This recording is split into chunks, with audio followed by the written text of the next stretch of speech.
সদৌ টাই আহোম ছাত্ৰ সন্থা আটাচু পশ্চিম হাঁহচৰা আঞ্চলিক সমিতিৰ উদ্যোগত শিৱসাগৰ জিলা আৰু মহকুমাৰ সমিতিৰ সহযোগত আটাচু নেতা দামচাও অশ্বিনী কুমাৰ চেতিয়া আৰু প্ৰয়াত তুলন চেতিয়া সোঁৱৰণী দ্বিতীয় বাৰ্ষিক চলন্ত ট্ৰফী আৰু প্ৰাইজমণি ফুটবল প্ৰতিযোগিতা।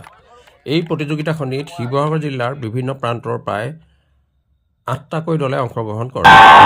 হাঁহচৰা উচ্চতৰ মাধ্যমিক বিদ্যালয়ৰ খেলপথাৰত শুভাৰম্ভ অনুষ্ঠানত মুখ্য অতিথিৰূপে উপস্থিত থাকে আটাচুৰ সভাপতি মানচাও বসন্ত গগৈ, মনোজ বৰঠাকুৰ, পল্লৱী চেতিয়া, অসম চৰকাৰৰ ৰাজ্যিক মহিলা আয়োগৰ সদস্যা বিনীতা শইকীয়া দে, ব্ৰজেন ফুকন, অখিল আহোমকে ধৰি বহুতো গণ্যমান্য ব্যক্তি।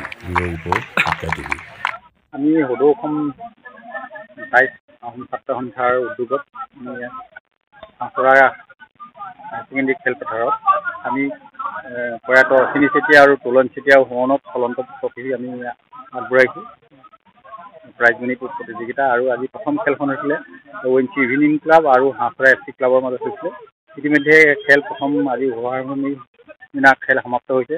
আজি ONC ইভিনিং ক্লাবে গোলত জিকিছে আৰু অহা ৮টা দল আছে আমাৰ। অহা ৮টা দল আমি 4 দিনত 8টা দলক খেলাই পিনি আমি ফাইনেল খেললৈ আগবাঢ়িম আৰু সেইদিনাখনি আমি চলন্ত ট্ৰফী আমি ফাইনেল খেলখন আৰম্ভ কৰিম আৰু সকলো ৰাইজৰ আমি সহযোগিতা কৰিছোঁ। বিশেষকৈ উঠি অহা প্ৰজন্মক আমি খেলৰ দ্বাৰাই যাতে এটা সমন্বয় গঢ়িব পাৰোঁ সেইটো কথাও আমি চেষ্টা কৰি আছোঁ। আমাৰ খেলৰ মাজেদি খেলৰ যোগেদি আমি ইখন দেশৰ বা সিখন দেশৰ বা ইটো জাতি সিটো জাতিৰ লগত আমি পৰিচয় হৈ পিনি আমি বহুত কিছুমান কাম কৰিব পাৰোঁ। খেলৰ যোগেদি সমন্বয়টো বটাই ৰাখিব পাৰোঁ আৰু সকলো ৰাইজৰ সহায় সহযোগিতা বিচাৰিছোঁ আৰু খেলখন যাতে সুন্দৰ হওক আৰু অঞ্চলটোৰ নাম হওক এই কামনা কৰিছোঁ।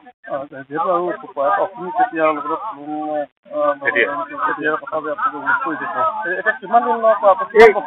এই খেলখন এইবুলি দ্বিতীয় বছৰত ভৰি দিছে, চলন্ত ট্ৰফী দ্বিতীয় বছৰত ভৰি দিছে।